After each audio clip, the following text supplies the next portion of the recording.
Everyone, welcome to another exciting edition of Words, Images, and Worlds. On this episode, I'm delighted to be talking once more with comics creator, author Jeremy Whitley. Jeremy, thank you for jumping in and joining. Oh, thank you for having me. Absolutely, absolutely. May we do a shout out to your wife as well? Is that okay to lead in with, or Yeah, for sure. shall we save that? Okay. So, also fellow scholar, fellow comics fan and scholar, Alicia Whitley as well. Did I get that right? Yep, that's her. All right, all right. Well, a powerful team you make, absolutely. And you and I are talking about one of your books, Navigating with You, on this episode.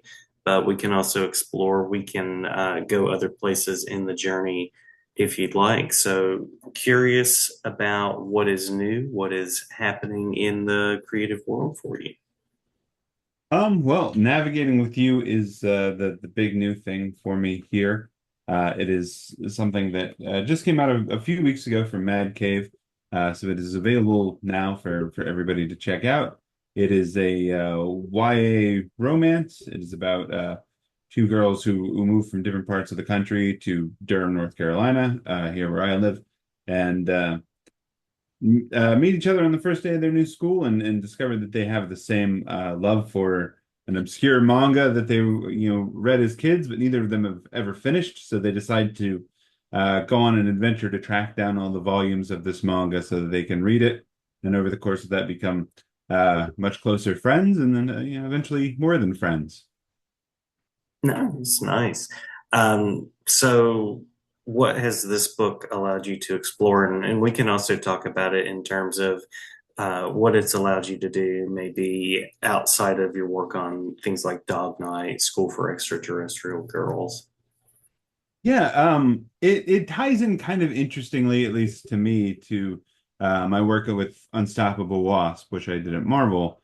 Hmm, hmm. One of the characters that I created for the supporting cast there uh, had cerebral palsy, and that was an important bit of representation to me. And that she is a scientist that has a physical disability that she is adapting to and dealing with. Um, and it it actually inspired one of our readers who is a writer themselves to reach out to me to offer to give any pointers or any ideas if I had questions about cerebral palsy, because he has cerebral palsy. His name is Quade Reed. So Quade and I worked quite a bit. He gave me some advice on Wasp, on making sure I got the details right there. And as much as I would have liked to have done more with, Taina, the supporting character from Wasp, there's only so much hunger for support, solo books about supporting characters, not to Right. mention the characters that are already their major characters at this point. Like Wasp, there's not currently a Wasp book going on, so it would be sort of wild if they had a spin-off of that book with one of the minor characters. But Hmm. that was still, this relationship that I had built that I really enjoyed and that I wanted to do more with. And this opportunity to do this romance story with Mad Cave popped up. And I knew what I wanted to do was to have uh, a story like this that was a romance that also had a character with a disability at the center of it, because I think that's something that's both very rare in romance and in comics. Hmm, hmm. So frequently that's not part of even the sort of scope of things that people are talking about when they talk about inclusion in comics. um Yeah. so it was this neat opportunity because I had this connection with Quaid already. And so I knew that, like, going in, I wanted this main character, Nisha, to have a physical disability, and we got to collaborate on that and get notes and get lots of pointers on. There are lots of things that I think, as a person that doesn't have a disability like that, that you don't even know are challenges that somebody is dealing with every day. Um, Hmm. and it's very valuable in that case to have somebody on your storytelling team who can give you those notes and say like, oh, if this were me, this would be a problem. This would be something I'd have a hard time with. This is, something that I have to deal with every day.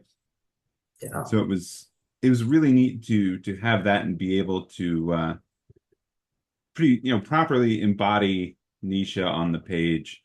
And in addition to that, uh, there's a lot of diversity to these characters, and one of them is black, one of them is mixture of mixed race, Latina, um, and they're coming from different places, different lives. There's so much that's different about them, and it sort of gave me an opportunity to uh, really focus down on these characters, and I hadn't done a lot of either slice of life or romance stories. Mhm. Um, Mhm. and it gave it, I think, a unique opportunity to tell a sort of story that doesn't necessarily have to have a big action-oriented central conflict.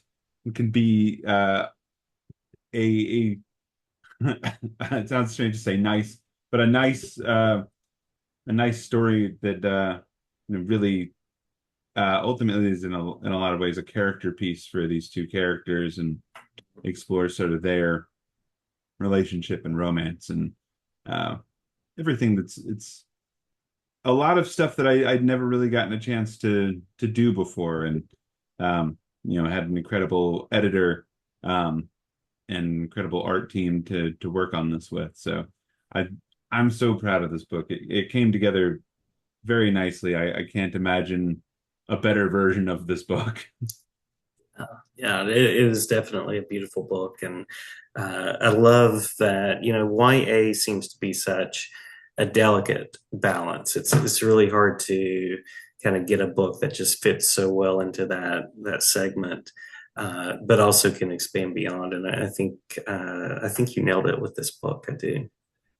Well, thank you. It was an Hmm. interesting challenge for me, um, especially like with a YA romance story, because as I was working on this, I was reading a lot of YA romances, and it occurred to me fairly early on in this that a lot of YA romances have sex in a like on page kind of way. Um, Hmm.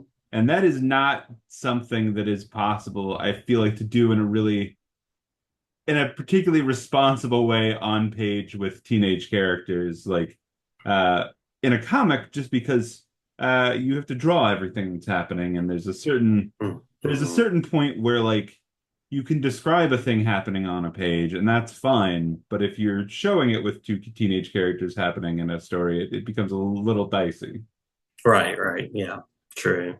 Yeah, yeah. And that was Well, it was a concern with me because I think one thing that bothers me when I CYA stuff or read books about teenagers, and there's this sort of pretending that nobody, or at least no good people who are teenagers, have sex. And mhm. that's certainly something that was a prevailing myth and a problem when I was a teenager myself. And I don't want, kids reading this to get the feeling like, uh, hey, this is a book that's judging from the start, or an unrealistic portrait of what teenagers are like. Uh, Mhm. because that is a going concern for, I would say, the majority of teenagers. Yeah, yeah. How did you sort of navigate some of those concerns, but also it sounds like you really wanted to be authentic to the experience. So how did you kind of negotiate that a little bit? Yeah, it's fairly simple in it has to be a thing that's sort of implied in the story. Mm-hmm. Gabby does, there's a point in the story where, they're kissing and then we sort of fade out to the manga. And when we come back, we're like, we put a lot of things in there that it's like, oh yeah, obviously more has gone on while we have not been paying attention. Right. They've switched shirts at one point in this bit, and um, Gabby tells Nisha's mom when she calls later on that, oh yes, oh yeah, we did fool around. Like, doesn't lie to her about it. Um, Mm-hmm. but like yeah, it's just walking a fine line with what you show and what you don't, and what's okay to imply, I think. Yeah, yeah. And the graphic novel, like film, is so unique in that way because you, as you said, you're describing, but you're also showing, depicting, visualizing. So absolutely.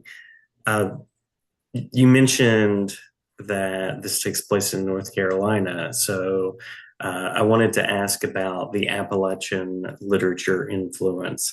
Also, with just the fun sort of play with what Appalachia is, because I feel like people have sort of like a one-dimensional view of, maybe they've seen it on television or maybe they've seen it in a movie, but it's a really diverse region.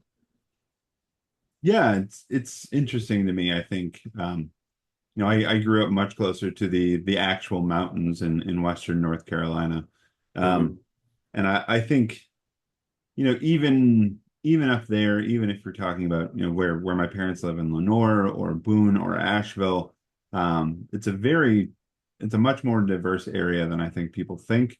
And Hmm. there is a proud tradition of storytelling and stuff up there, which very much lives on. I I don't know how much I feel like I'm specifically a part of that, but I'm definitely like it's definitely a thing that I care about and support. And I have friends like the great uh, Steve Shell and Cam Collins that do Old Gods of Appalachia, Hmm. who very very actively participate in that. And I think it's important to show, and they do this as well in their podcast, a world that is diverse in ways that a lot of people sort of glaze over when they're talking about the South or North Carolina or the mountains. Um, because there is I mean there is racism, there is backwaters, but racism doesn't exist in places where there aren't people to be racist against. So Hmm. those there are a lot of people in those areas that are living their lives and dealing with that sort of stuff on a daily basis, as well as they're having their own stories there, um, which is I think it's important to show a diversity of those stories as well. So it may not necessarily fit into what people think is, I think, traditional Appalachian storytelling, but it is in its own way a very slow unfolding slice of life story, and it's very much about the real place of Durham, North Carolina. Had Hmm. to reference a lot of real places that I've been, real places that are here, which was is an interesting task, especially as my artist Claudio Ribeiro is Brazilian, so he lives in Rio, so it was a lot of like going out and taking pictures of not just important places that they go, like the Durham Farmers Market or Duke Park, but also like random strip malls on Guest Road, just so you Hmm. have a Hmm. reference for what that looks like. Because I'm sure there are old beaten up buildings in Rio as well. I'm sure they look different than ours. Yeah, yeah. Well, and as somebody that has spent time in North Carolina, including Durham, the art looks really great and works well in the book as well. Oh, thanks. Yeah, and I mean Claudio is a fantastic talent. He's somebody that I didn't know his work before we started working on this book, and my artist Lauren Height, or my editor Lauren Heitzusen, uh, Hmm. had found his work and suggested him as a an artist potentially for just part of the book, because we have the manga sections in this as well that are you know theoretically a transliteration of like what they're reading in the book, um, but require a very different style, and that they are a very sort of inky 90s style manga. Um, and we signed Claudio on initially for uh, the main slice of life stuff, and said, we'll give you a shot at drawing the manga as well to see if that works, but we definitely wanted to feel different. And his work on the manga is incredible. It looks great. So Hmm. I I've had a lot of people ask if there are two different artists on this book, and it's like, no, it's all him. It's uh pretty incredible the what he managed to do and pull off in those pages. Yeah, yeah. If I'm a reader out there, what are you hoping that people notice? What are you hoping that people take away from both the story and the art? I'm hoping it strikes a balance between like there being relatability. I mean, a lot of people, I think, I've been pitching this at a lot of conventions recently, including, I've been at Dragon Con and Flame Con, and I was just in Wisconsin talking about this book this weekend.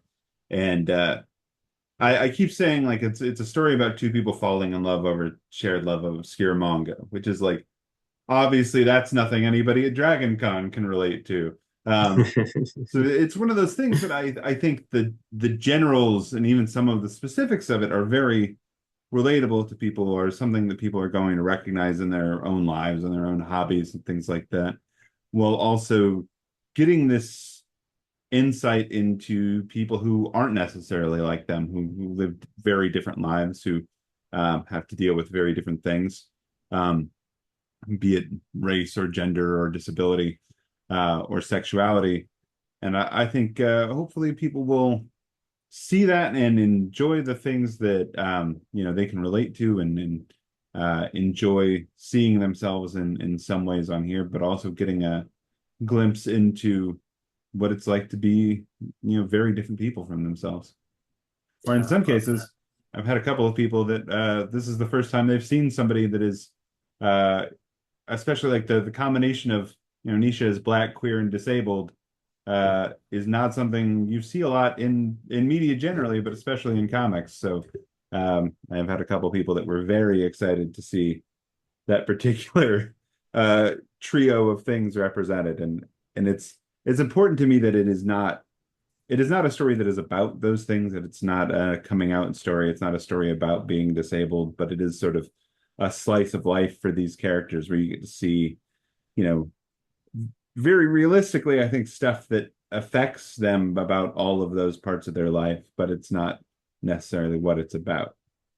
Yeah. Yeah, I have a couple of friends at Appalachian State that have written a piece that looks at how characters are portrayed in children's literature that are differently abled or disabled. And it's great to have characters that are forefront because very often they're kind of pushed to the side, and characters that have agency that aren't constantly depending on others, that are finding ways to sort of be at that center of the story and show what they're uh, not just dealing with, but how they're dealing with life and negotiating life that way.